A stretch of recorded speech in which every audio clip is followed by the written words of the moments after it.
Bueno, pues buenas tardes a quienes nos acompañan aquí, nos acompañan también a través de la web.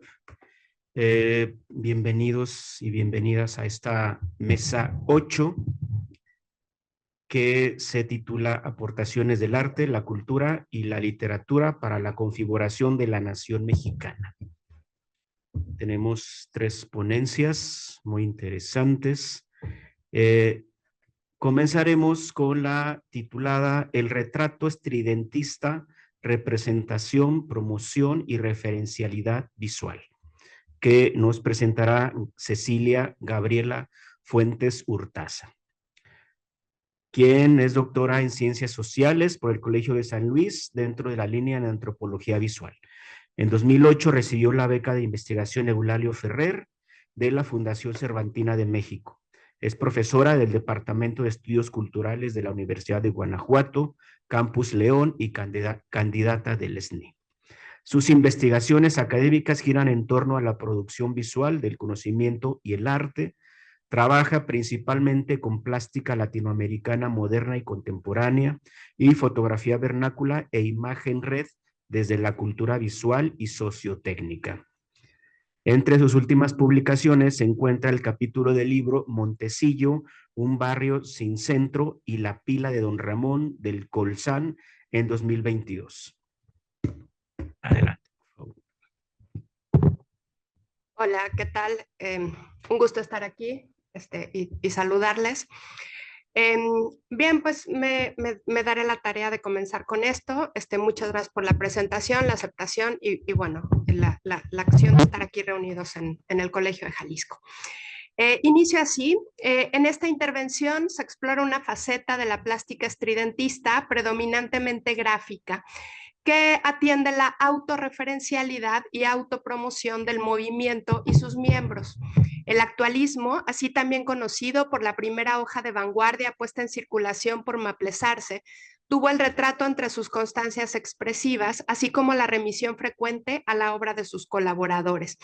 El propósito es mostrar una acción colectiva de camaradería realizada entre militantes estético-políticos que se hace evidente a través de cruces asociativos y la caracterización exaltada de los integrantes entre ellos mismos.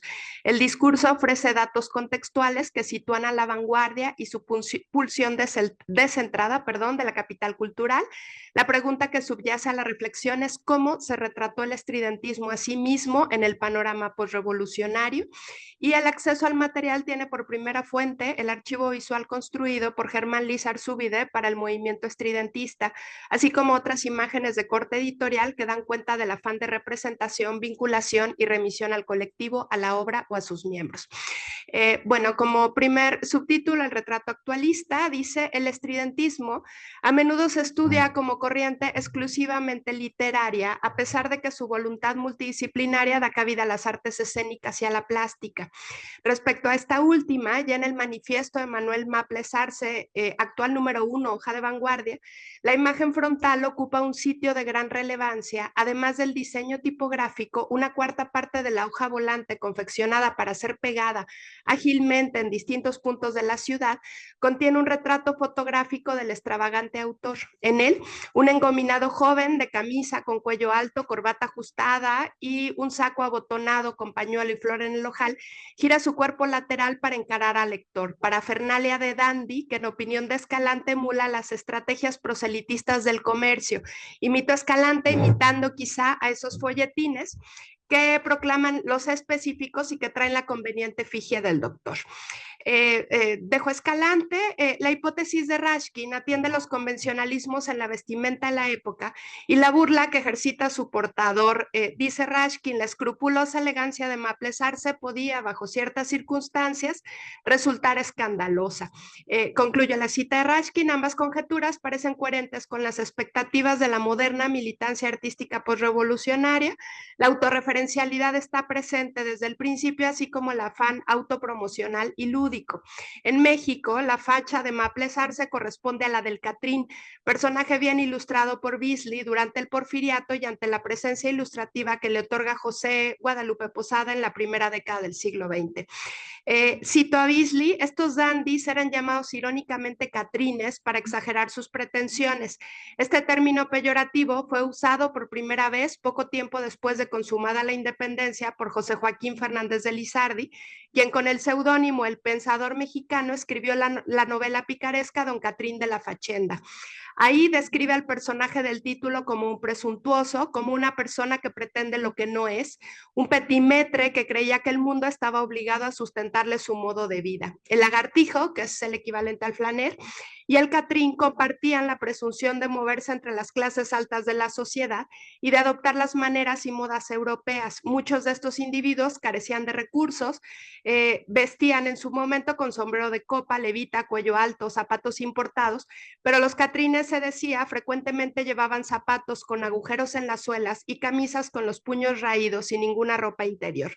Nunca pagaban en los restaurantes. En los chismes que corrían acerca de ellos, se señalaba el abismo existente entre sus aspiraciones y la realidad de su condición, y se aludía al carácter furtivo de sus vidas. El catrín representaba al aristócrata venido a menos, regularmente por voluntad propia, o al individuo que pretendía pertenecer a las clases altas. No era sino un granuja después de todo, dice Beasley. La apariencia así descrita, tanto como los textos acompañantes en las estampas de Posada, caracterizan a un individuo roto o económicamente quebrado que sabe implementar las estrategias de seducción de su antaña o simulada condición de clase. El catrín nos aproxima al individualismo pedante que implementa la publicidad considerada por Escalante y al escarnio contra la burguesía capitalina que afronta el poeta, encarnando las insutilezas para su presentación pública. Para diciembre de 1921, la elaboración del cartel de Maples Arce implicó toda una sofisticación técnica. Su autor debió recurrir a una imprenta para mezclar foto y tipografía, adoptar el formato de 60 por 40 centímetros y estampar su resultado en colorido papel velín. A Fermín Revuelta se le atribuye el diseño del singular cartel. Por una parte, sigue los esquemas visuales consolidados más tarde en la revista Irradiador que codirige. Preexistía una proximidad del poeta con el círculo intelectual de la Academia de San Carlos y la Escuela de Pintura al Aire Libre de Coyoacán, y Revueltas conservó entre sus proyectos una matriz hilográfica no utilizada con la palabra actual. La alianza concertada entre Manuel y Fermín es buen referente de la asociación establecida entre la literatura y la plástica dentro de la emergente subversión estridentista. Muestra también el sitio autoral que se le concedería una y otra en muchos estudios posteriores, o el carácter secundario o meramente ilustrativo que le fue asignado a la imagen. Seguramente el apogeo e impulso concedido al medio editorial durante el periodo favoreció concesiones estrictamente literarias con un acceso más orgánico por parte de sus estudiosos y contribuyó al descuido desde consideraciones visuales. La obra gráfica y el diseño editorial, movimiento paralelo al muralismo y la efervescente ideología postrevolucionaria. El estridentismo participó del entusiasmo por contribuir en la simbólica social desde la plástica.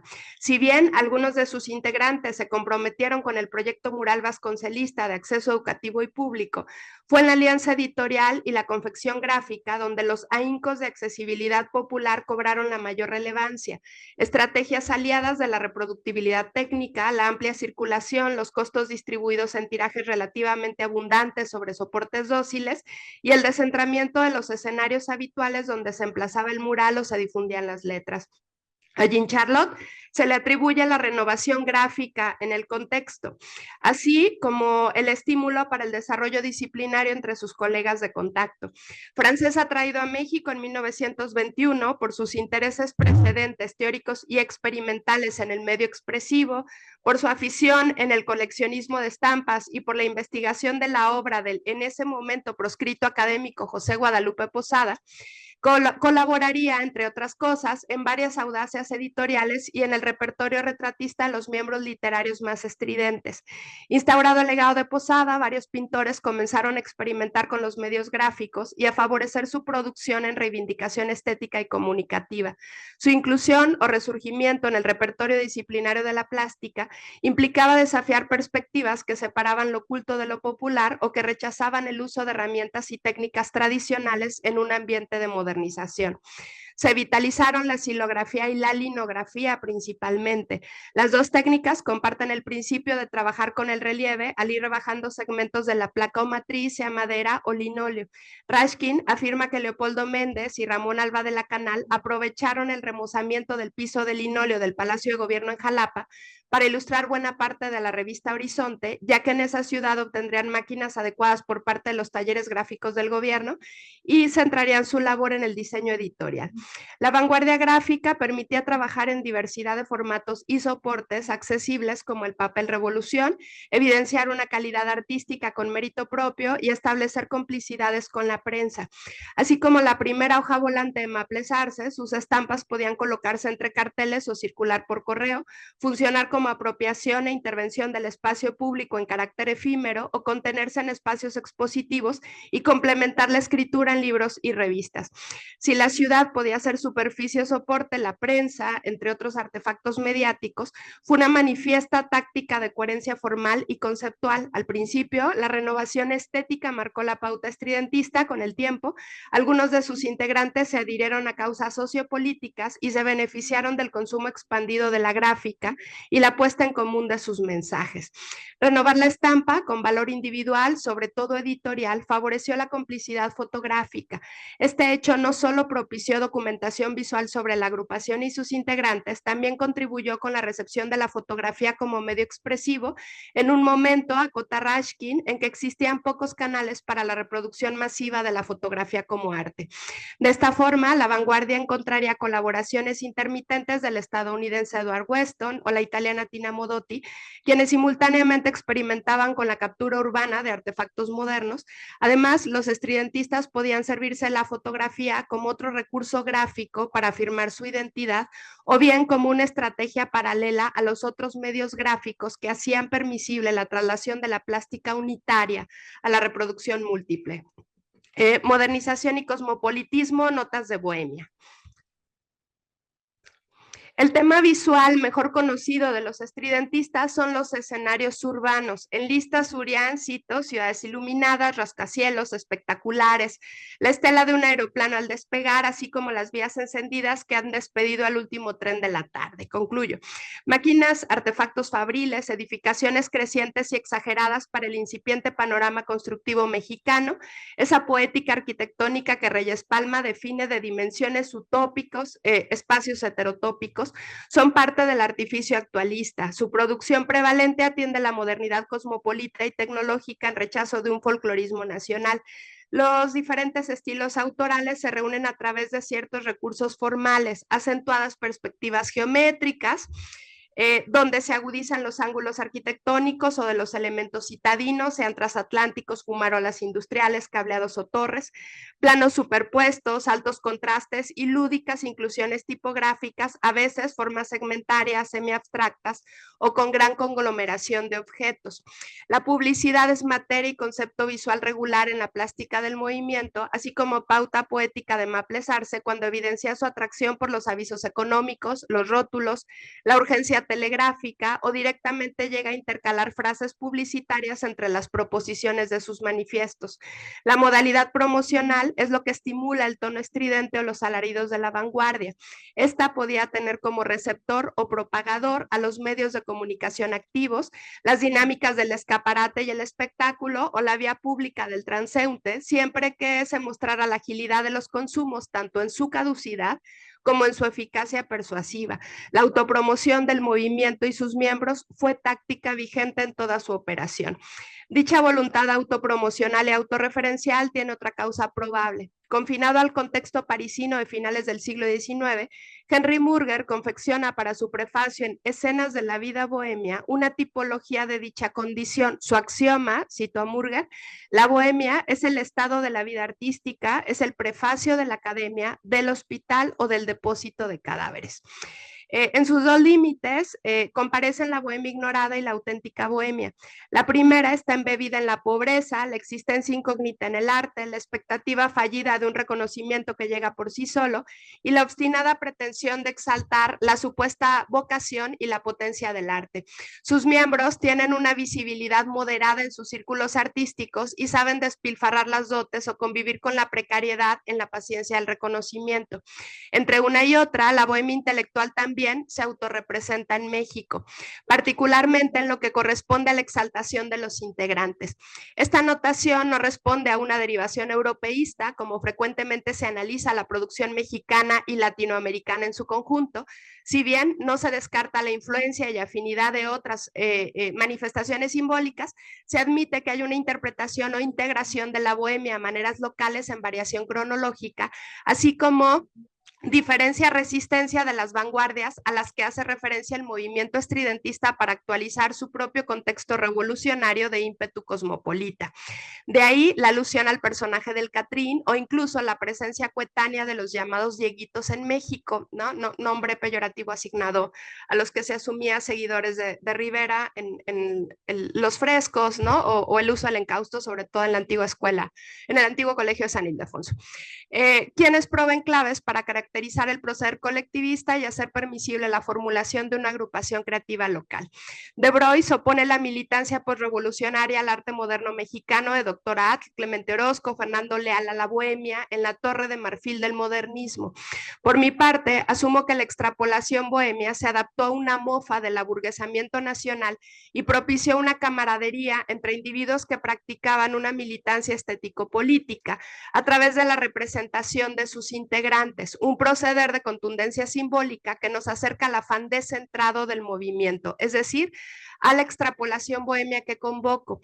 Es el renombramiento de su epicentro capitalino, donde el café Europa deviene en café de nadie.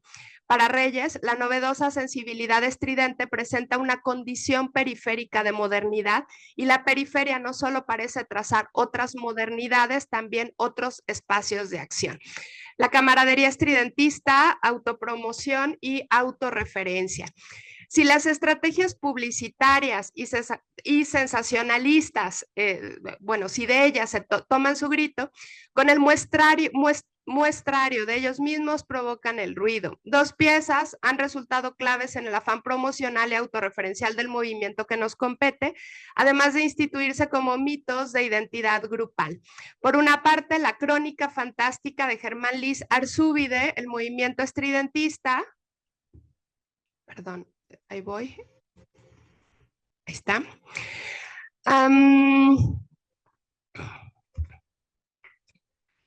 Publicada en 1926, esto en imagen es la portada de Ramón Alba de la Canal.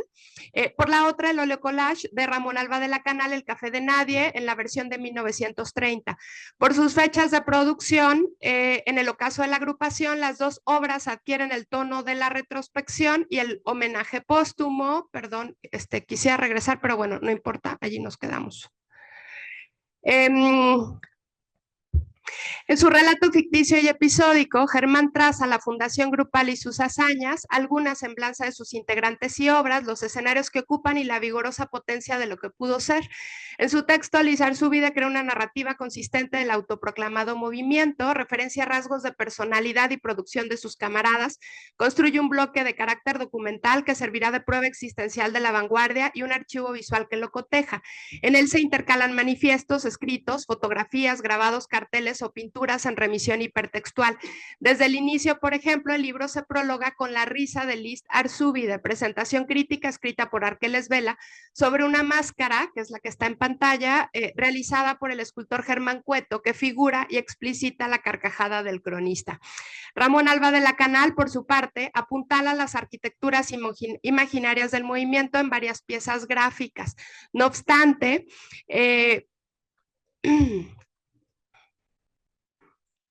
El Café de Nadie, pintura que en su versión de 1930 evoca al menos otra anterior por la inclusión y posición de los miembros vanguardistas, recrea el enigmático sitio de las reuniones estridentistas en la capital y sitúa la atmósfera intelectual del colectivo. Además de él, aparecen las figuras de los eminentes miembros literarios con sus respectivos nombres, los intercala entre pliegos periodísticos o librescos y adhieren referencia nominal a los plásticos, Revueltas, Méndez y Cueto.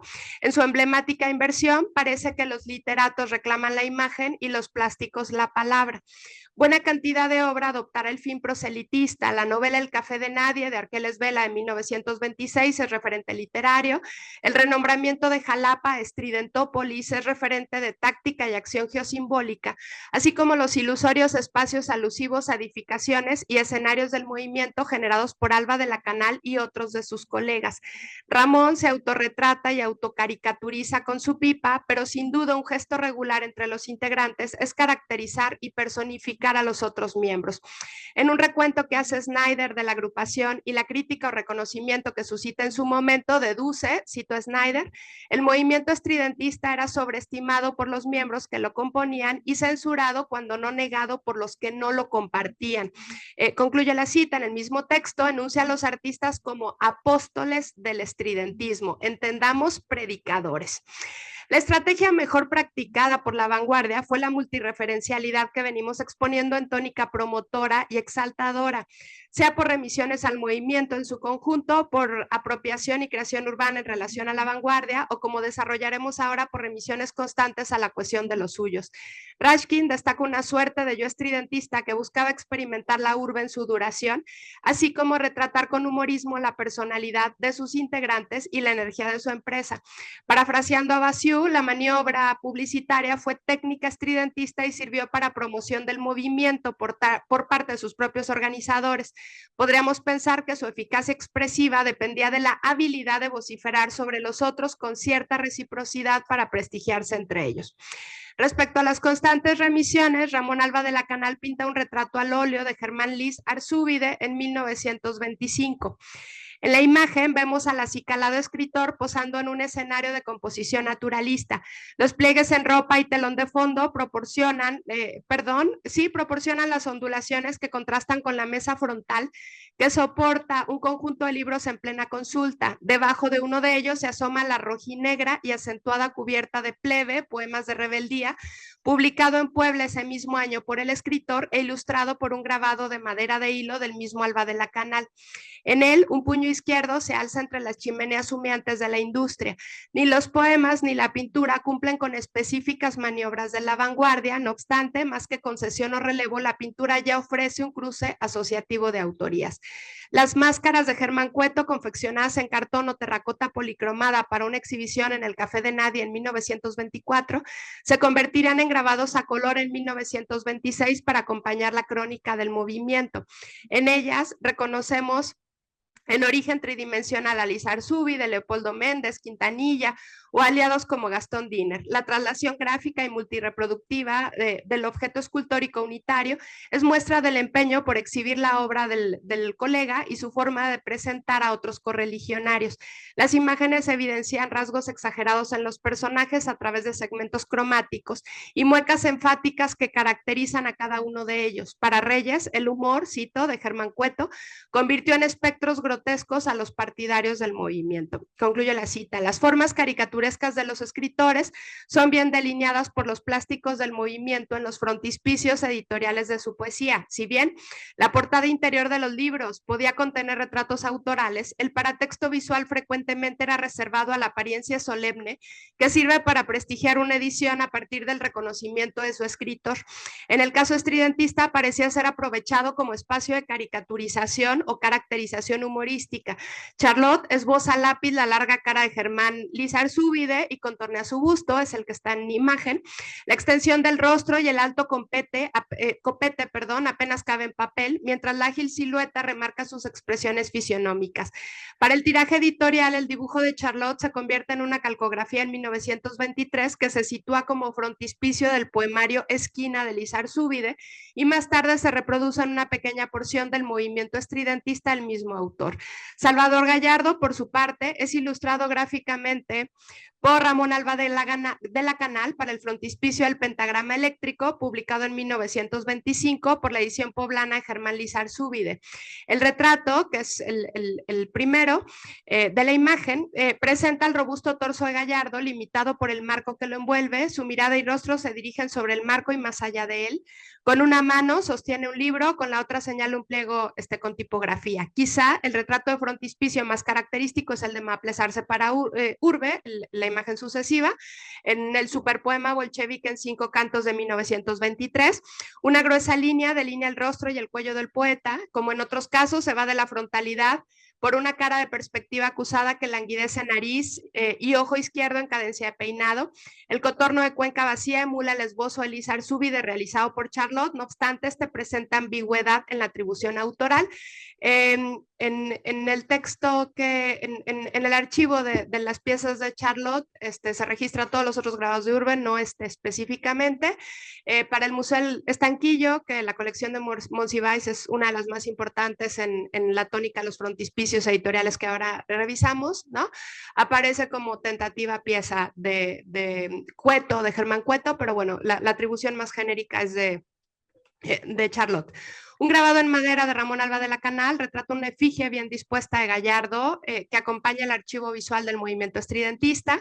El rostro del médico se inclina ligeramente, porta los característicos lentes circulares sostenidos por la afilada nariz que lo distinguen en todas sus representaciones.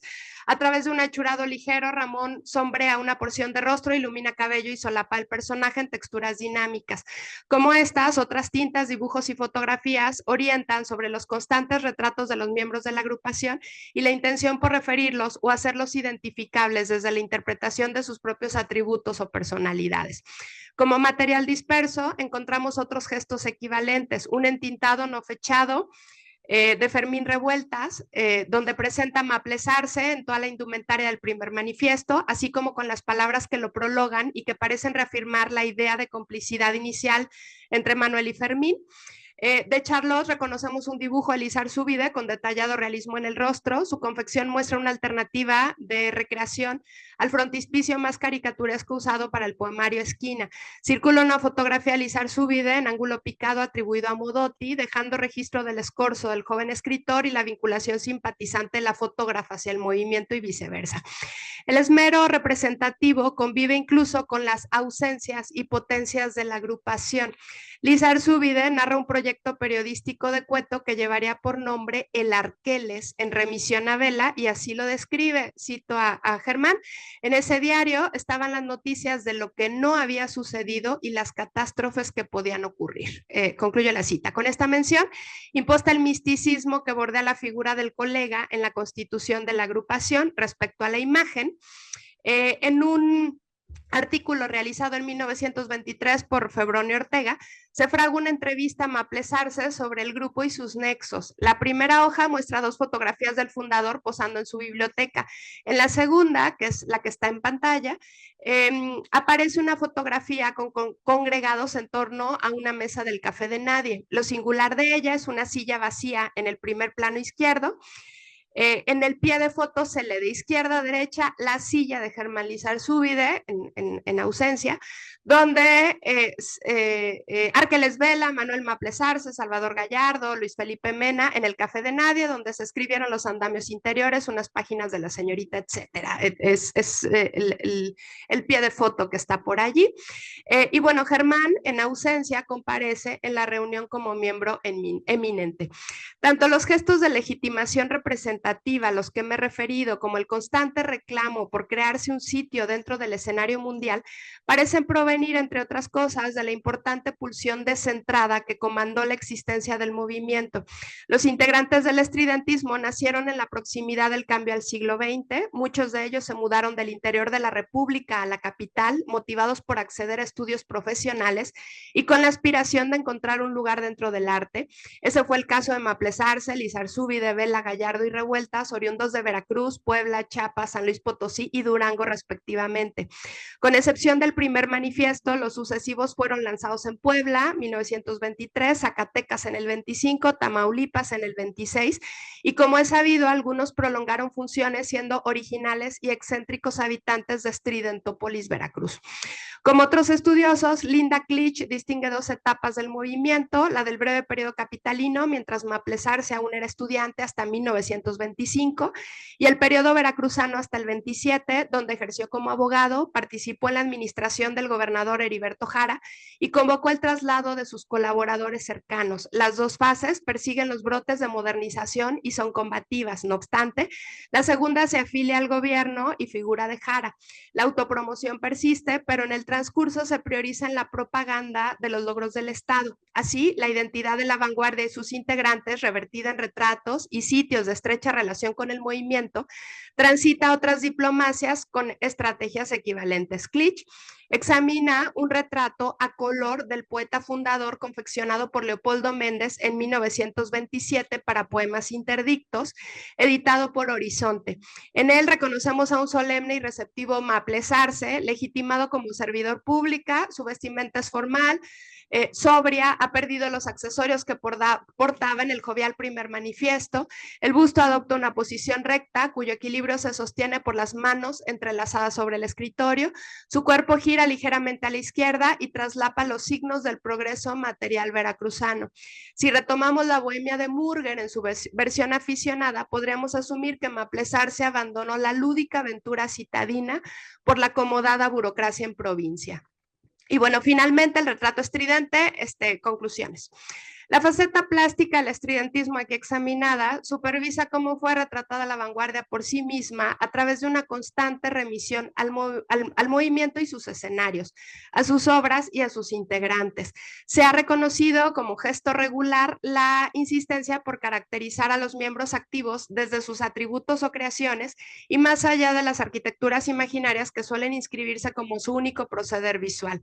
El recurso provee claves para pensar el esfuerzo colectivo como tal y confrontar prácticas de cohesión, reciprocidad, de fanfarrona legitimación endogrupal entre camaradas que colaboraron en lo literario y lo plástico, es decir, que en su autonomía disciplinaria acompañan sus respectivas producciones, honrando al otro y asimilando su prestigio. De ahí las frecuentes referencias a el movimiento estridentista como contenedor y más importante archivo visual de la vanguardia o a ciertos frontispicios editoriales en función paratextual e hipertextual.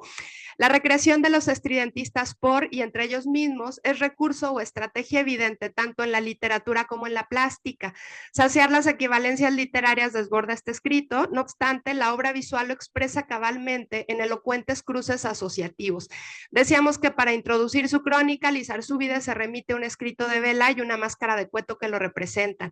Que Alba de la Canal pinta a Lizarzábide con su poemario, mientras aprovecha la remisión para mostrar la portada por el confeccionada, y que aún en ausencia la silla que ocuparía Germán aparece entre los comensales del Café de Nadie para afirmar su existencia y celebrar su complicidad. Aquí ha interesado sobre todo la práctica retratística, los plásticos estridentistas sobre otros colegas.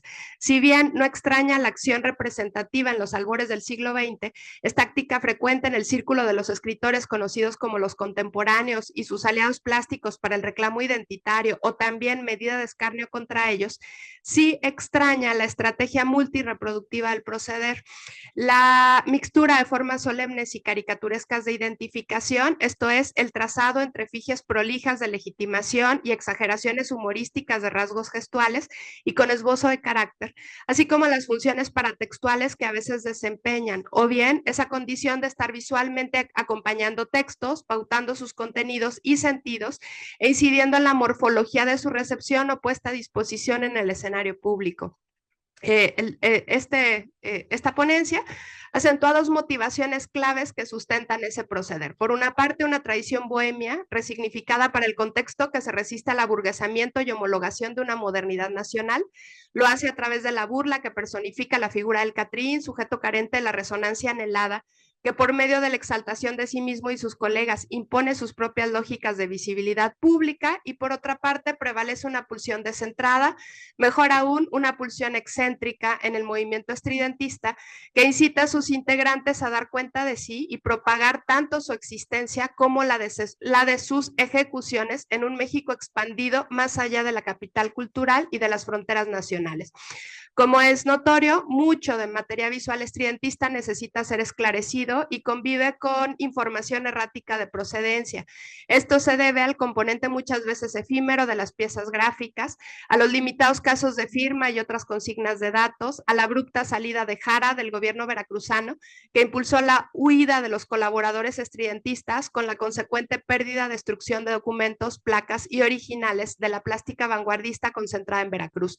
Definitivamente a la concesión ilustrativa subordinada que se mantuvo por años, así como al descuidado interés por abordar la audacia plástica al movimiento, particularmente aquella que atañe a las diferentes modalidades gráficas y sobre todo a esa que atiende la representación de sus integrantes o colectivo. Debido a esta opacidad de procedencias y autorías que persiste hasta el día de hoy sobre buena parte del material gráfico de traslación reproductiva, se vuelven necesarias las indagatorias centradas en la plástica estridentista, al menos con una atención adecuada, no supeditada a la literatura, que dé cuenta de la relevancia visual del movimiento en la confección de una excéntrica sensibilidad moderna, aquella que discrepa del célebre muralismo, de las vanguardias europeas que muchos asumen parodia y que en sus épocas de cohesión generó novedosos y versátiles dispositivos de producción y autopromoción. Muchísimas gracias. Aquí concluyo.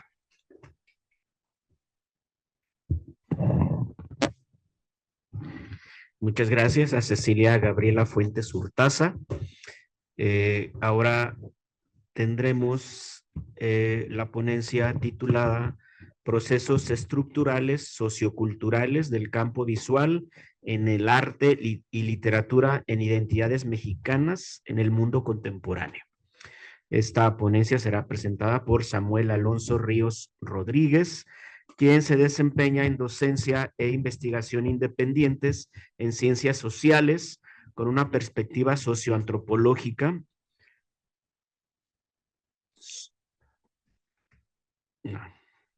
Sus líneas de investigación se desarrollan alrededor de redes y plataformas sociodigitales, procesos comunicacionales modulados por arquitecturas visuales, análisis de discursos de odio, exposición visual del cuerpo y las subjetividades, y procesos de reconfiguración histórica del pensamiento contemporáneo en la invisibilización de prácticas sociales. Es doctor en estudios científicos sociales, ha participado en análisis de contenido editorial, investigación y teoría interdisciplinar en ciencias sociales. Adelante. Gracias, Luis Martín. Bueno, buena tarde a los presentes y las presentes aquí en las plataformas digitales que nos observan. Bueno, a mí me gustaría comenzar definiendo un poco los alcances de esta presentación. Sí, entonces, propongo pensar en primer término que hay una correspondencia de pluralidades que nos van configurando a través del tiempo. Las naciones mexicanas, así en plural, que se crean y recrean culturas dando vida al arte y la literatura, tanto como estas van asentando prácticas sociales que nos hacen llamar lo mexicano a esto o aquello, según nuestros diversos sentidos de pertenencia, ¿no? Más que establecer una relación definitiva sobre qué artes y literaturas han configurado las culturas mexicanas, me gustaría invitar a tratar una comprensión sobre una dimensión histórica que nos abarca en un punto en este presente, digamos, siempre pensándolo como un proceso dinámico que nos ha llevado hasta ahora en lo que podríamos llamar laxamente o llamado laxamente el mundo contemporáneo, ¿no? El mundo actual. Y revisar algunos rasgos de identidades mexicanas que han permanecido así a través del tiempo y tratando, mediante una serie de imágenes, reflexionar juntos a los sentidos que han ido configurando esos rasgos identitarios, ¿no?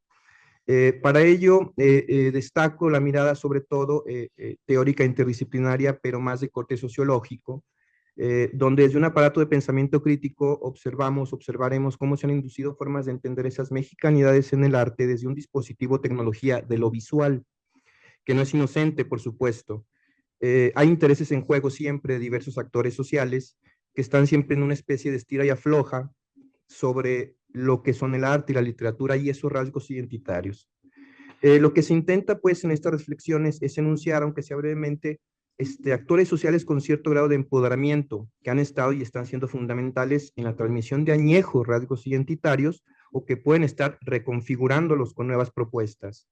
Todo esto en contextos híbridos de culturas externas, superpuestas en diferentes capas, con culturas internas también de diferente calado, de diferente fuerza, de diferente arraigo. Intentamos suscitar estas inquietudes y preguntas más que respuestas, dado que en los procesos identitarios hay componentes siempre porosos, inaprensibles, que nos empujan a buscar entendernos más que definirnos, ¿no? Un ejemplo de lo que hemos dicho es esta primera diapositiva. Ambas son de artistas mexicanos. Todas las imágenes que veremos son de artistas mexicanos, excepto una que es de una pintora española. A la izquierda, Minerva Cuevas. A la izquierda, bueno, sí. A la izquierda, Minerva Cuevas sostiene una postura crítica ante el mundo globalizado, ciertamente, pero no sin destacar cierto rasgo al campo y la gastronomía mexicanos, ¿no?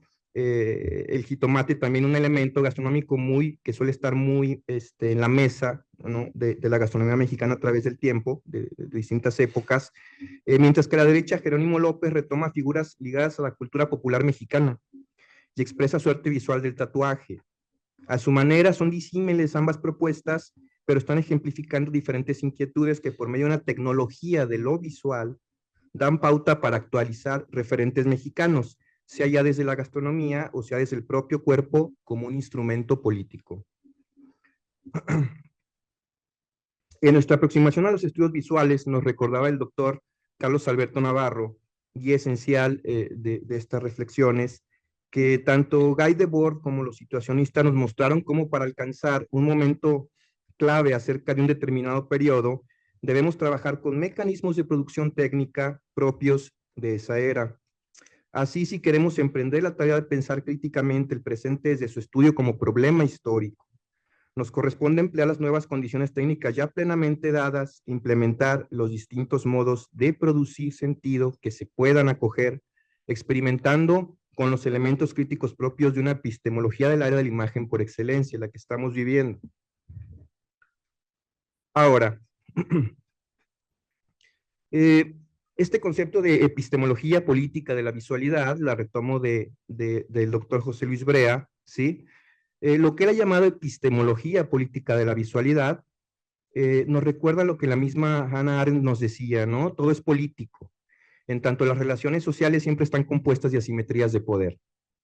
Por ello es que no concebimos que sean estudios sobre identidades, sea en cualquier tema en realidad sobre lo social, no tengamos presente que los conocimientos que intentamos producir llevan el tinte de esa teoría crítica, como no podía ser de otra manera también en los estudios visuales, por supuesto.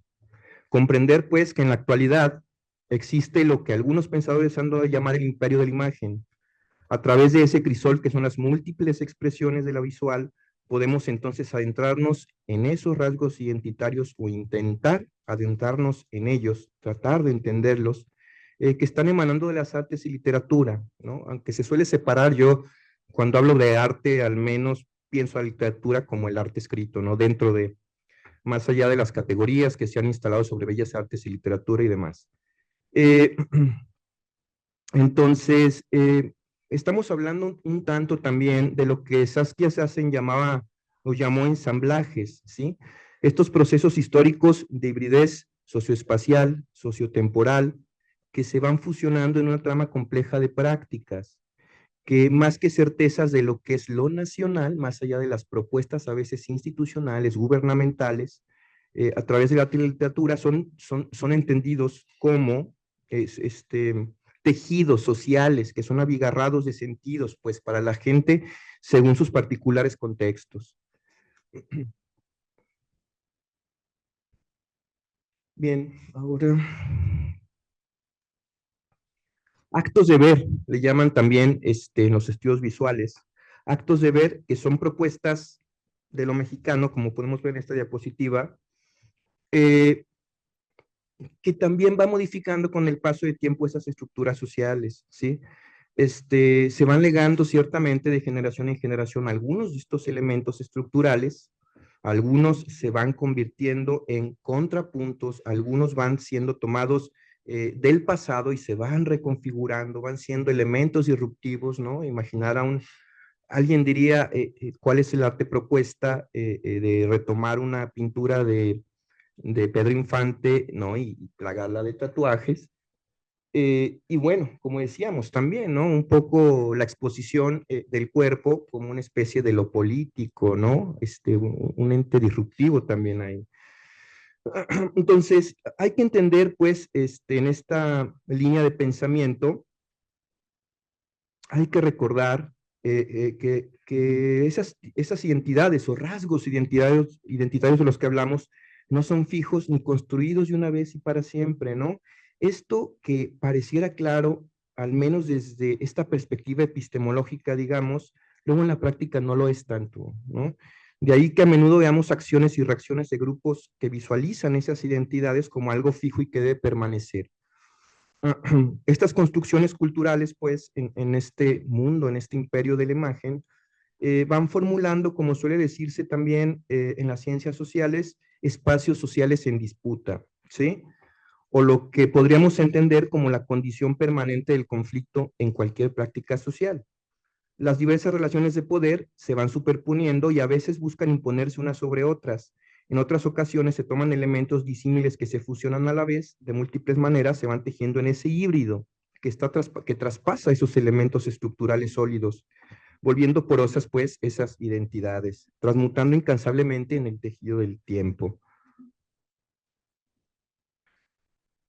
Ahora, cuando hablamos de la producción de significado cultural a través de la visualidad, hay que establecer siempre dónde estamos parados y que esa forma de mirar, de lo que entendemos como un imaginario estético occidental, es una tecnología entera del mirar, que da forma, por supuesto, un capital simbólico para muchas personas.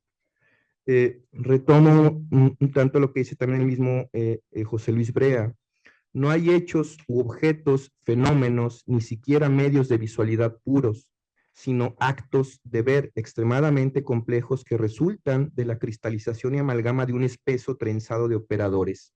Estos operadores aplican en distintas dimensiones y son de distinta contextura, digamos, de distinto fuerza, tipología, tanto operadores textuales como mentales, como imaginarios, sensoriales, mediáticos, técnicos, institucionales, ¿sí? En fin, un espeso, perdón, trenzado de intereses de representación simbólica, donde están en juego también los intereses de raza. Dije, no me gusta mucho la raza, ¿no? Pero bueno, intereses de raza, género, clase, diferencia cultural, grupos de creencias o identidades, ¿no? Entonces, bajo este tipo, digamos, de régimen técnico de producción de lo visual, la imagen está pictorializando al mundo, lo produce como un cuadro. Ella educa, forma nuestro modo de organizar la propia visión, en aras de unas pretensiones añadidas de veracidad que el relato que la ampara sentencia como válidas. Digamos que estas formas de producción de lo simbólico mediante este entorno tan potente en lo visual nos enseña un modo de ver, un modo de mirar que corrige el pluralmente espontáneo para tornarlo producto de conocimiento. En la diapositiva se pueden ver dos ofertas que obviamente son de contextos muy diferentes, ¿no? Por un lado está Jesús Helguera, que, bueno, él provenía de un tiempo en el que el gobierno, recordemos esa época de oro del cine mexicano, y a nivel político, filosófico, artístico y demás, se buscaban crear referentes identitarios, ¿no? Entonces, del otro lado vemos un póster del Mariachi, ¿no? Esta película que protagonizó Antonio Banderas, que son contextos muy diferentes, pero que también enuncian un hacer político de cada propuesta audiovisual, ¿no? Sobre una misma figura, el mariachi, ese ranchero, digamos, o ese hacendado seductor que Hollywood toma para convertirlo en una especie de pistolero, aunque también la figura del mariachi en el cine de oro mexicano era también un pistolero de alguna manera, ¿no? Pero con elementos más del imaginario estético occidental, ya en términos de lo que es una especie de sicario de la acción, ¿no? A veces fusionado en esa especie de antihéroe que tanto se ha, en los últimos años, tanto nos ha vendido en las industrias culturales, ¿no? Entonces, cuando hablamos de lo que Martín Jay llama regímenes escópicos o estas tecnologías de la mirada, estamos hablando de un lugar de enunciación. Ese lugar de enunciación es quien emite el mensaje, es quien propone esos referentes identitarios artísticos, ¿no? Cuando hablamos de lugar de enunciación, queremos comprender desde dónde esa mirada del ver y ser visto está reconfigurando, digamos, procesos identitarios. ¿Cómo se lanza al público? ¿Quién nos propone esa mirada? En esta imagen estamos viendo una escena que a ustedes les resultará muy familiar en la filmografía hollywoodense, propuesta tanto por directores extranjeros como mexicanos, la famosa coloración sepia, ¿no? Que es altamente simbólica. El sepia indica, por un lado, un México de alguna manera tecnológicamente atrasado, que da una sensación casi depresiva de la imagen congelada en el tiempo. Un mirar artístico que indica lo inmóvil, de alguna manera lo que no avanza, lo que queda instalado en el tiempo. Como diría José Luis Brea, ¿no? Hay algo en lo que vemos que no vemos. Es decir, dentro de cada mirar hay algo más evidente, pero hay una encriptación de significantes que están ahí ocultos. ¿Acaso nos preguntamos si hay algo que sabemos sin saber en estas miradas, en estos imaginarios que se van produciendo poco a poco? Sería una forma de inconsciencia, una forma de saber, no sé si incapaz de reflexividad, ¿no? Esa forma de inconsciencia que es un modo de saber que cada vez va a irse haciendo más crucial para nuestra comprensión del significado de una vida visual, ¿no? Cabe aclarar lo que es a estas alturas, pues es prácticamente una vía de siglo, pero hay que recordarlo siempre. La propuesta sepia, al menos bajo esta mirada, es contraria al dinamismo propio de las identidades siempre en movimiento y de lo que podemos entender como un proceso que es lo inacabado, ¿no? Bueno. Claro, estamos hablando, por supuesto, de un capitalismo semiótico cargado de significados, de signos, de significantes, y un capitalismo cognitivo, obviamente en esta era neoliberal, ¿no? Entonces, como nos recuerda el mismo doctor Carlos Alberto Navarro Fuentes, si hasta en las sociedades industriales la producción simbólica de narrativas imaginarios colectivos disfrutaba de un estatus propio con respecto a las formas generales de la producción de la imagen, en las sociedades del conocimiento, en cambio, descritas por varios autores como sociedades del capitalismo cultural, la producción simbólica está pasando a ostentar un estatus plenamente integrado al sistema general de producción. Es decir, poco a poco su sector tiende a convertirse en el centro motor mismo de los nuevos procesos de generación de riqueza, caracterizando ello lo que en el contexto de las nuevas economías algunos autores han descrito como el contemporáneo despliegue de una fase post-fordista del capitalismo avanzado. Sí, ciertamente. Más allá de la generación de riqueza a la que pueda estar orientada una película que distribuye supuestos rasgos identitarios del México contemporáneo, hay que decir que en esta era del imperio de la imagen también es fundamental que el capitalismo acapara los procesos cognitivos, ¿sí? Produciendo signos que van programando esas miradas, lo que decíamos, esas tecnologías del ver, en la que nos vemos y miramos a los otros. Es de alguna manera una apropiación de este tipo de actores de lo que es llamado también lo sensible, ¿no? Es una especie de resubjetivación de las identidades, es una especie de reconstrucción y reconfiguración permanente, ¿no? Como decíamos, en disputa constante.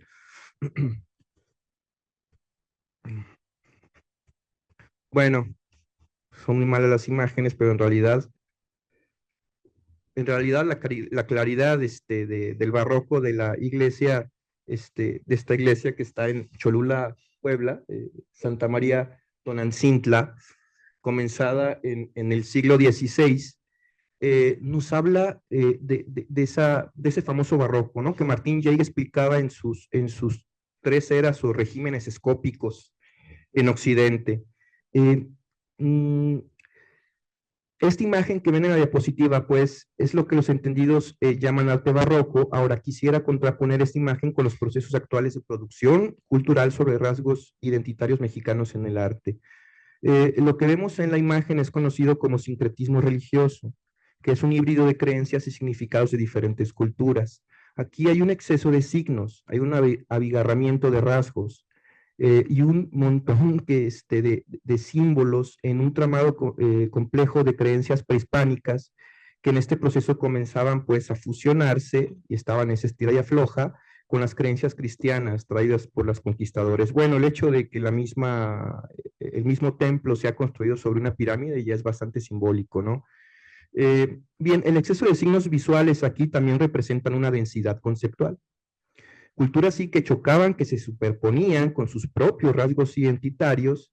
Esto sí como lo podemos ver, es un ejemplo visual de espacios en disputa social, pero ahora viene esta reflexión de cómo, más allá de las condiciones contextuales de ese tiempo, de por qué se podía dar un barroco donde había querubines con rasgos indígenas, una cosa buenísima de ver, ¿no? Es este proceso de sí, voy en arquitectura también a dar forma a tus dioses, el templo de tus dioses, pero también va a haber el fenotipo de mi gente, ¿no? Entonces, más allá de eso, pensar también en cómo a través del tiempo, a través de distintas coyunturas, como diría el mismo Fernán Brodel, se van el exceso de signos reconfigurando en estos regímenes estéticos de diferente manera, ¿no? Esta imagen que ven, bueno, imaginar pinturas clásicas muy famosas, ¿no? Donde Saturno está devorando una concha o a Remedios Varo, tener enfrente una Maruchan salsa valentina, ¿no? Etcétera. Entonces, yo entiendo que, digamos, los puristas del arte pueden decir, pero eso es un meme, no es arte, ¿no? Efectivamente, yo estoy de acuerdo, esto no es arte, pero pensemos cómo se retoman elementos artísticos, sí, foráneos de otro tiempo y espacio social, y con esa dosis de humor, el humor también como elemento político en lo visual, va intercalando esos rasgos identitarios, ¿no? O lo que la gente puede pensar que son rasgos identitarios de lo mexicano en lo gastronómico. Entonces, este es un ejemplo también de una expresión política que si lo contraponemos con las imágenes del templo de Cholula, de un barroco densamente cultural, con esta imagen pensaríamos que todo ha tendido a simplificar estos procesos identitarios con la hibridez de las imágenes, ¿no? Que son cada vez más simples, pero diría yo, tampoco pierden su potencia significante. Se dicen cosas ahí, se dicen con una fuerza, aunque sean tan sencillos aparentemente. Entonces, surge una pregunta, ¿no? Un poquito más de memes sobre el respecto. Deberíamos encontrar aquí una visión pesimista de cómo algunos rasgos identitarios van perdiendo gravidez o van perdiendo peso, se vuelven más ligeros, o dentro de, como diría un sociólogo, nos adentramos en una modernidad líquida que todo lo hace efímero y poco sustancioso. Bueno, yo no llegaría hasta allá, ¿no? Hasta ese tal pesimismo. Después de todo, cada rasgo identitario tiene una carga específica para cada comunidad según su tiempo. Y como decíamos, es igualmente fuerte, significante, independientemente de las dinámicas actuales de una imagen que sí está dada para lo efímero, pero también está dada para permanecer, como veremos en la última diapositiva. ¿Qué es esta? Y con esto voy cerrando un poco estas reflexiones de tono bastante amplio. Tradicionalmente se ha entendido la imagen como promesa de duración, de permanencia, contra el pasaje del tiempo. He aquí lo que las imágenes nos ofrecen, lo que nos entregan, lo que buscamos en ellas. Ellas son portadoras por encima de todo de este potencial simbólico que comentábamos en diapositivas pasadas, y de la fuerza de abrir para nosotros un mundo a veces de certezas, a veces de creencias, abrir horizontes de ideas muy generales y a veces abstractas, pero que nos movilizan, ¿no? Que explican a veces nuestros deseos. Las imágenes están ahí queriendo hablarnos y nosotros hablamos mediante ellas de lo que somos, de lo que creemos ser, de cómo nos es dado esperar el futuro, al menos anclada en la imagen. Hoy el mundo híbrido, digamos, implica un desanclaje y un reanclaje. Anthony Giddens hablaba de desanclaje en su tiempo, como todas esas prácticas que han ido perdiendo, digamos, arraigo con su entorno inmediato, ¿no? Estaba viviendo los inicios o el boom de la globalización. Pero bueno, diríamos que no solo hay desanclajes, ¿no? Sino hay reanclajes, incluso propiciadas por la misma globalización. En el área de la imagen hay muchos grupos, hay muchas comunidades que van fortaleciéndose en sus rasgos identitarios en contraposición de eso que la otra edad se vuelve como una especie de amenaza, ¿no? Que es el eterno conflicto de qué es lo mío, qué es lo del otro, ¿no? ¿Qué quiero mostrarle al otro que soy? Como ustedes pueden ver en esta instalación del artista tapatío Gabriel Rico, esto es una representación de lo que hemos dicho hasta aquí. Vemos una construcción de un espacio social con elementos identitarios que están disputándose. Un cactus al fondo, una Coca-Cola por aquí, otra por allá, los dados como referencia al azar. Hablará el azar de una posmodernidad tan plagada de incertidumbre, como lo dijeron muchos autores, puede ser, ¿no? Una serpiente también, un símbolo nacional de alguna manera, pero son elementos que están conviviendo, aunque parece que no, aparentemente sin fusionarse, eso también parece un poco claro, ¿no? Con espacios largos entre estos elementos, por supuesto, hay ahí en medio un esqueleto despersonificado, ¿no? Estas imágenes surrealistas nos invitan a pensar en que lo híbrido no se deshace necesariamente de lo antiguo, de lo que se instaló como parte de nuestras identidades, pero que de una u otra manera, con o sin pesimismo, van agregándose nuevos componentes que están produciendo lo que decíamos en algún momento, ese resultado inesperado. Y ya que aquí hemos hablado del lugar de enunciación, cabe recordar siempre los propios referentes de artistas mexicanos, ¿no? Cuando hablamos de lo sociológico también, hay que entender cuáles son las procedencias de esos artistas, cuáles son sus bagajes culturales, sus clases sociales, si cabe, para que le interese ese tipo de análisis, su apego a qué sector, de qué comunidades mexicanas tienen. Y algo que hace muchas décadas está en el debate de las teorías sobre arte, qué es arte y qué no, y sobre todo, quién decide qué es válido nombrar arte y no. En esos procesos, pues, de reconfiguración de identidades que no cesan, tampoco hay que olvidar esas ofertas políticas del arte que intentan desde sitios menos empoderados, que no es lo mismo hablar de rasgos identitarios de un cuadro que está en Nueva York, ¿no? A una oferta, digamos, de textiles purépechas, no es lo mismo. Entonces, tampoco hay que olvidar esos sitios menos empoderados donde las culturas intentan siempre, esos rasgos de ciertas culturas intentan no quedar en el olvido, ¿no? A través de sus lenguas, a través de la literatura, a través de este imperio de lo visual, cuidar que no vayan extinguiéndose de alguna manera en este feroz capitalismo cultural y cognitivo que también busca apropiarse lo sensible. Voy cerrando con esta idea. Hay algo que ninguna sociedad de control termina por perderse, que es esa referencia de lo inmediato, del espacio social del entorno donde hemos crecido, donde el arte también se da con su potencia y con la fuerza de toda práctica. Entonces, cierro parafraseando un poco al sociólogo portugués Boaventura de Sousa Santos. Nunca antes en la historia hubo tantos medios para colonizarnos, pero tampoco nunca antes tuvimos tantas herramientas para librarnos de esa colonización. Yo coincido con eso plenamente. Así en esa tensión de polos tan antitéticos en estos procesos de configuración en arte mexicana, recordamos que en la solidaridad comunitaria está esa potencia para proponer nuestros propios referentes a través de estas artes y de la literatura. Y que las identidades mexicanas sean un rico crisol, ¿no? Proponemos, donde nuestras propuestas en este imperio de la imagen no sean ocultas, no sean olvidadas. Esto es, finalmente, aspirar a una cultura de lo visual que nos permita acceder a configuraciones verdaderamente plurales, respetando viejos significantes identitarios y también las renovaciones constantes, donde las prácticas sociales, también lo que se conoce como desde abajo, puedan desinvisibilizar otros mundos posibles, otras identidades mexicanas, y yo me pregunto, ¿por qué no otras naciones mexicanas, no? Gracias por su atención.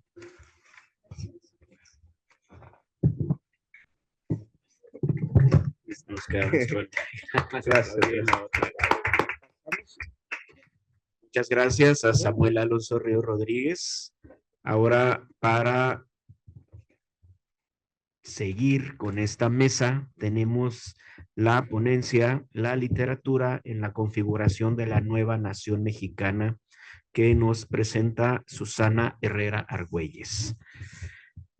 Nació en Guadalajara, Jalisco, es maestra en lengua y literatura mexicana por la Universidad de Guadalajara. Ha publicado, permítanme. Ha publicado libros de texto para la enseñanza de la lengua, el arte y la literatura.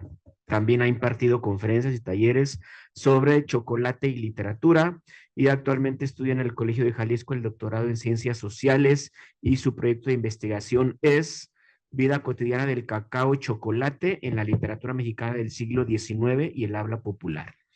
Es profesora de nivel superior en el Tecnológico de Monterrey con materias relacionadas a la literatura y el arte. Adelante, por favor.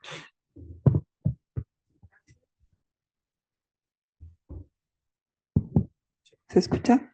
Muchas gracias. Gracias por las ponencias anteriores, muy interesantes.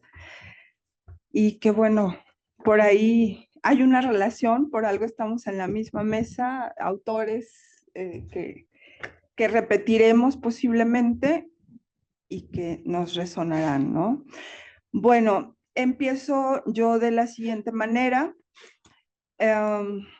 Norton Fry decía que todo poema procede de otro poema y con ello resaltaba la vinculación del conocimiento con las más ancestrales aportaciones humanas. Para el caso de la literatura, esto aplica en su universalidad, cualidad que posee porque muestra lo más profundo de los aconteceres humanos, porque trasciende las fronteras del espacio y del tiempo y porque se nutre de las realidades más cotidianas, de las más perversas e inverosímiles, y también porque nos explica lo que somos. Italo Calvino pedía que se llamara clásico a un libro que se configura como equivalente del universo a semejanza de los antiguos talismanes. ¿Quién no reconoce el nombre de Shakespeare, de Cervantes, de Sor Juana, de Flaubert, incluso el de Octavio Paz o el de Juan Rulfo? Ciertamente no siempre leídos de manera suficiente, pero como escritores que forman parte de la literatura universal, sabemos quiénes son y qué escribieron. Sin embargo, hay otros autores más particulares que no resuenan tanto, que son menos ecuménicos y más locales. Forman parte de las literaturas nacionales o regionales y que, salvo los compatriotas o los especialistas, pocos conocen. A veces, con guiño de complicidad y reverencia, se dice que son los secretos mejor guardados.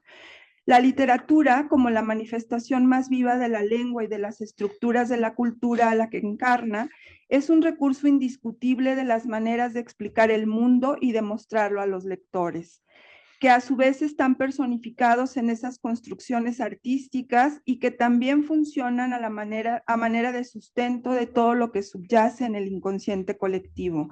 Dice Vargas Llosa, la realidad de la literatura se vuelve para el lector símbolo o alegoría, es decir, representación de realidades, de experiencias que sí puede identificar en la vida.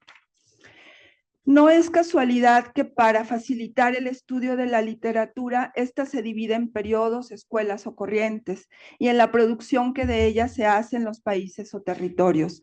A veces incluso esta categoría implica la temporalidad. Por ejemplo, si hablamos de literatura griega o romana, conocemos también su periodicidad, aunque haga falta puntualizar más. Otras veces no hay tanta precisión porque no se marca un punto terminal, pero en estos casos las etapas de mayor auge son las que se identifican principalmente. Por ejemplo, si pensamos en la literatura española, es imposible dejar de lado el siglo de oro o siglos de oro atendiendo el reclamo de David Huerta, sin demeritar otros periodos o generaciones. En resumen, la literatura es una sola manifestación artística como parte de las bellas artes, pero no única porque se divide en los territorios o espacios que la albergan, en tiempos y otras particularidades. Así entonces podemos hablar de literatura oriental, europea, latinoamericana, china, india, inglesa, mexicana, incluso jalisciense, hasta abarcar todas las regiones grandes y pequeñas, marcadas desde luego por un contexto lingüístico que las une y engloba en regiones culturales, diría Gilberto Jiménez. Sería largo enumerar las razones y los diferentes factores que contribuyeron para que nuestro país, nuestro territorio, nuestra región, se conformara de la manera en que lo hizo a lo largo del tiempo. Las complejas etapas por las que pasó, los intereses que intervinieron, los personajes que figuraron y los elementos que, sin saber, jugaron papeles primordiales a la hora de establecer un proyecto de nación que pretendía desvincularse de la corona española a través de estrategias claras y bien pensadas, de las que la literatura formó parte esencial. Para el caso de Argentina, y que perfectamente se puede extender a México, Marisa Moyano dice que, cito, desde que los criollos ilustrados comenzaran a pensar la independencia, la literatura constituyó una estrategia de lucha, un instrumento puesto al servicio de proyectar la nación que querían construir, al mismo tiempo que inicia su reflexión sobre las marcas y estrategias que le otorgaran identidad y originalidad propias. Fin de la cita. Para lo cual es de gran ayuda perfilar los símbolos, signos y representaciones culturales que Moyano caracteriza a través de esa literatura que van haciendo junto con una nueva patria. En ese proceso pusieron la literatura al servicio del diseño de ese modelo y de la construcción de esquemas de poder que permitieran convertirlo en realidad, ocupar el espacio con palabras, llenarlo de civilización, extender en él el progreso y la razón. Comenzaron siendo un ejercicio simbólico desde la palabra, desde la configuración y el dibujo de un cuerpo y su apropiación discursiva, pero convertirlo en territorio de la patria y marca simbólica de su identidad nacional. Si se intentaba construir una identidad nacional era porque ni las instituciones ni los sujetos sociales habían terminado de definirse, y tal era, según José Luis Martínez, la tarea del siglo XIX, lograr la maduración de la independencia intelectual y la realización de una expresión nacional y original. Una de las herramientas infalibles era el discurso que se utilizaría para integrar a la nación, porque el diagnóstico era contundente. Los mexicanos no tenían identidad nacional, no se veían a sí mismos como integrantes de una nación, dice Josefina MacGregor. Así que la literatura se convirtió en aliada para construir la forma en que se quería imaginar al país, a través de ciertos personajes que mucho tenían que decir de los nuevos símbolos históricos. Entonces, ¿qué es y cuándo nace la literatura mexicana? Carlos González Peña ofrece una definición simple y sin complicaciones al decir que es lo que literariamente se ha hecho en México. Divide su estudio en géneros, pero empieza la historia desde los cronistas del siglo XVI y considera la literatura mexicana una rama de la española, que se sirve del idioma común como instrumento. Por su parte, y con una visión más contemporánea, Christopher Domínguez Michael considera que la literatura mexicana se inaugura en 1805, a la par que la fundación del Diario de México, el primer periódico mexicano. Así que la literatura mexicana, según la mayoría de los historiadores, dice Domínguez Michael, nació antes que el país bautizado como México y, para bien o para mal, nació hecha con esa escuela a la vez académica y a la vez periodística. Fin de cita. Porque la literatura nacional se forja en las revistas literarias formadas a partir de las reuniones organizadas por jóvenes y activos escritores que se juntaban a conversar seriamente sobre letras, política e incluso sobre ciencia. Dentro de estas tertulias, dice Cecilia Colón, se leía lo que escribían, se criticaba, y este ejercicio ayudó a que se fuera creando una literatura nueva, fresca y auténtica, pues tocaban los temas que les eran cercanos y familiares. Entre sus inquietudes se encontraba un afán por tener identidad propia como nación, un rechazo a lo español, pero también poca correspondencia con lo indígena, presente solo en el discurso. La situación albergaba sentimientos complejos para la nueva nación mexicana, porque, según Cecilia Colón, había que hacer antes muchas cosas al mismo tiempo para inventar a este naciente país que iniciaba la difícil tarea de encontrarse y formarse a sí mismo desde todos los aspectos. Quizá uno de los más importantes fue la construcción de una literatura propia. una literatura realmente nacional con la que los mexicanos nos pudiéramos sentir plenamente identificados. Fin de cita. Y como muchos de estos escritores también participaban en la política, la gestión que hicieron en ese contexto repercutía en sus creaciones, porque conocían perfectamente las carencias de la nación. La indecisión y la falta de identidad era una problemática que afectaba a quienes pretendían una unidad y una personalidad claras. En este sentido, la Academia de Letrán fue la sede de la literatura mexicana, porque ahí se reunían, primero de manera informal, después ya como una asociación, en donde se verificaban importantes razonamientos sobre lo que la literatura mexicana debía ser. Fernando Tolá de Javich considera que, cito, era un proyecto literario consciente, concreto, congruente y nacional. Ellos, los de la Academia de Letrán, sabían perfectamente lo que estaban tratando de hacer. En este aspecto no hubo la menor inocencia ni la menor ingenuidad. A partir de la Academia de Letrán ya no es posible discutir sobre la mexicanidad o el españolismo de cualquier escritor mexicano. Ellos son deliberadamente mexicanos. Fin de cita. Y lo manifestaron con claridad en los escritos publicados en las revistas de la época, porque la independencia había dejado un país dividido en opiniones y en sentimientos relacionados con las raíces identitarias. Por eso no se podía dejar al azar el futuro incierto. Como consecuencia, la literatura se convirtió en un recurso político, en una bandera ideológica que pretendía construir un territorio bien definido y delimitado, y no solo cultural y simbólicamente hablando, sino incluso en la realidad verificable, definitivo y convincente en términos literarios y nacionalistas. Lo dice Ignacio Manuel Altamirano en el primer número de su periódico literario, El Renacimiento, fundado en 1869. Cito, todos los espíritus estaban bajo la influencia de las preocupaciones políticas. Apenas había familia o individuo que no participase de la conmoción que agitaba a la nación entera y que en semejantes circunstancias, cómo consagrarse a las profundas tareas de la investigación histórica o a los blandos recreos de la poesía que exigen un ánimo tranquilo y una conciencia desahogada y libre. Fin de cita. Tan importante era el recurso de la literatura como aliada para este constructo de nación, que los escritores también participaban en las publicaciones políticas y en cualquiera de amplia circulación. Por ejemplo, en el periódico El Federalista colaboraban escritores como Justo Sierra y Gutiérrez Nájera. De hecho, en su fundación escribieron Altamirano y Paino.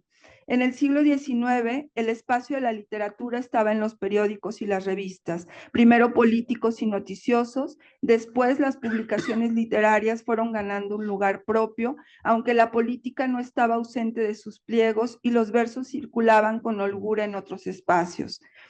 Si el tema de lo español quería ser borrado, lo indígena no identificaba a los nuevos mexicanos y la historia reciente aún no les daba héroes patrios para identificarse con ellos. El paisaje nacional entonces era un recurso valiosísimo del que disponían abiertamente y además había sido poco explorado.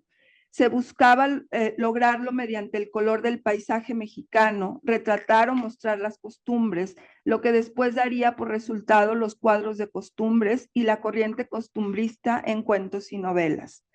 Algunos años después, José Luis Martínez dijo precisamente que en aquella época lo que se necesitaba era una literatura que expresara el paisaje y las costumbres nacionales, lo que no se dificultó en absoluto, pues en el periodo que nos ocupa, la corriente literaria vigente era el primer romanticismo mexicano, para el que justamente la descripción de los escenarios, de los paisajes, debía corresponderse con los sentimientos de los personajes. Por tanto, el recurso literario venía muy bien para la intención de llevar lo nacional a través de las letras. El mismo José Luis Martínez refirió al nacionalismo presente en la literatura de la época como recurso para despertar una identidad nueva. Construir la patria no era solamente inculcarle a la población letrada los valores nacionales y el sentimiento de pertenencia. La edificación consistía también, o sobre todo, en una lucha constante por el territorio, por ganar en sus límites y no perder lo propio. En el caso de México podemos contar numerosas batallas internas y en contra de invasores extranjeros que mermaron sí el territorio, sí la cultura y sí la incipiente identificación nacional. Marisa Moyano dice que todo el siglo XIX americano aparece atravesado por el problema de definir una idea de patria, de configurar una nación, de otorgar soberanía a los nacientes estados, con lo cual este problema se enlaza íntimamente con la reflexión sobre el territorio y sus límites, pero también ello se complejiza porque ese territorio es un espacio no conocido, inexplorado y no sometido, que la escritura debe exorcizar. De allí que conocer la tierra, hacer el mapa, trazar los límites, relatar y describir la constitución de un territorio son formas todas de estabilizar fronteras y asignar valores. Fin de cita.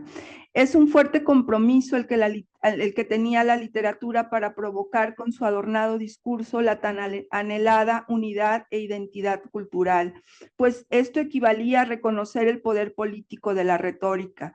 ¿Realmente gozaba de tan alta categoría? ¿Realmente podía cimentar una nación o cooperar con su formación?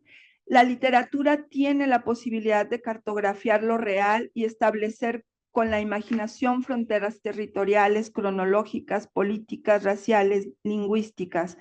Con ello, la literatura demuestra la existencia de un proyecto del poder político que le asignó al discurso la capacidad de realización de una operación y territorialización específica, un plan de apropiación y homogeneización cultural nacionalista.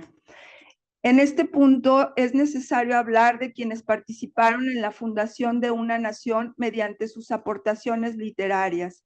Hay nombres obligados y bien reconocidos en las historias de la literatura nacional. Por supuesto, José Joaquín Fernández de Lizardi, el pensador mexicano, más novohispano que decimonónico, porque murió casi al nacer la patria. En 1816 publicó El Periquillo Sarmiento, la primera novela de América Latina, gran acontecimiento para la formación de una nación, porque la novela, dice Cecilia Colón, ayudó mucho a que esto se lograra, pues fue considerada como un medio poderosísimo para influir en las masas. Gracias a ella se revalora la geografía nacional. Fin de cita. Domínguez Michael reconoce que hay algo algo hay de la invención de lo mexicano en Fernández de Lizardi. Y José Luis Martínez presume que el segundo de sus aciertos fue la revelación en su obra de nuestra nacionalidad cultural y de lo distintivo de México. Otros nombres que deben figurar aquí son los de, por supuesto, Ignacio Manuel Altamirano, Ignacio Ramírez, Guillermo Prieto, Vicente Riva Palacio, Manuel Paino, José Tomás de Cuéllar, José María Roa Bárcena, Manuel Acuña, Justo Sierra, Manuel Gutiérrez Nájera y muchos otros. Algunas obras fundacionales también deben mencionarse. La hija del judío de Justo Sierra O'Reilly, Martín Garatuza, y Monja y casada, virgen y mártir de Vicente Riva Palacio, El filibustero y los mártires de Anáhuac de Eligio Ancona, El pecado del siglo, Baile y cochino, Ensalada de pollos de José Tomás de Cuéllar. Todos ellos cristalizaron esta preocupación y ayudaron a la reconstrucción de ese pasado que se necesitaba explorar para entendernos mejor y que tiene que ver con un sentimiento de pertenencia, pero que también ayudó para poder hacer una crítica más fuerte y unir el pasado indígena con el presente, así como superar el colonial para darle a todo un solo nombre, la historia de México. Las temáticas sin duda fueron estratégicas porque los autores escribían sobre el pasado prehispánico para rescatarlo, reinventándolo en un marco romántico de sentimientos, paisaje y costumbres. Otro de los temas abordados por los escritores del siglo XIX fue la colonia y todos sus inconvenientes, como la Santa Inquisición, tema del que se encargó Vicente Riva Palacio, los virreyes y todos los personajes españoles, criollos y mestizos que vivieron en nuestro país y que fueron los protagonistas de muchas novelas, pero la finalidad de hacerlo fue mostrar esa parte de la historia que estos intelectuales querían recalcar para poder separarse de ella. Ellos pensaban que reviviendo por medio de la literatura los horrores que habían cometido la Santa Inquisición y el gobierno colonial, sería más fácil hacerlos a un lado y utilizarlos para recalcar lo negativo que quedó atrás con la independencia y darle más valor a la libertad que empezaba a respirarse en México con el nuevo gobierno, dice Cecilia Colón.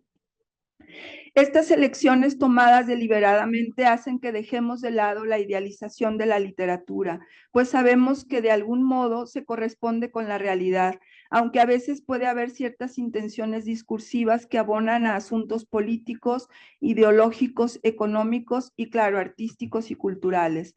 No quiero con esto decir que el nacimiento de la literatura mexicana atienda solo a intereses ajenos a ella, porque era necesario primero que los escritores tuvieran la convicción de lo que promulgaban.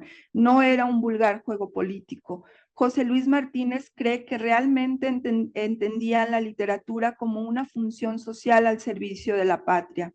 Buscaban consolidar una identidad y conciencia nacionales que permitiera armar el concepto de México.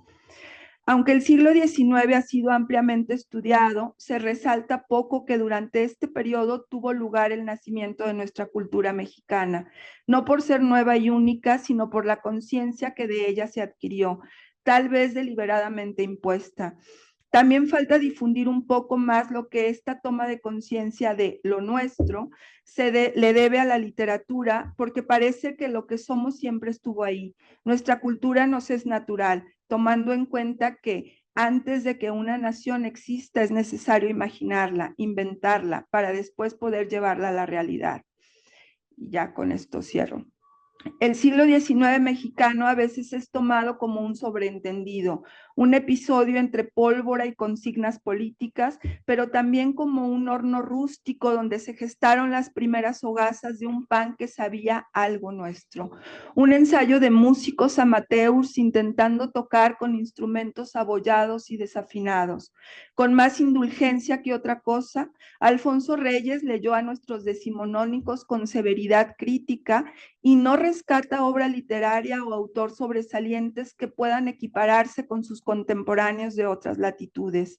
Aunque entiende y admira el lugar histórico de estos próceres de la pluma y el obús, parecida visión es la que sostiene Octavio Paz al afirmar que, cito, la grandeza de estos escritores reside en sus vidas y en su defensa de la libertad.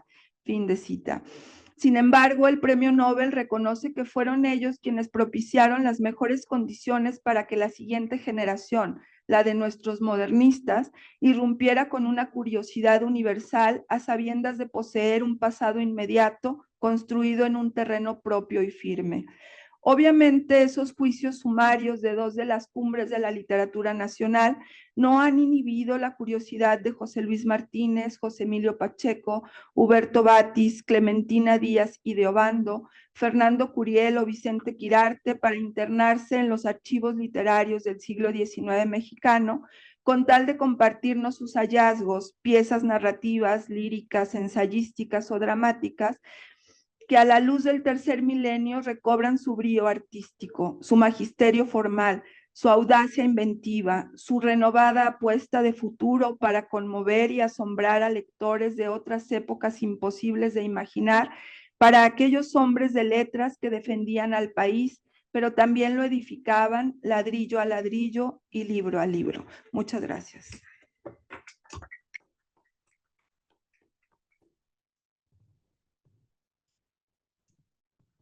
Muchas gracias a Susana Herrera Argüelles por esta ponencia.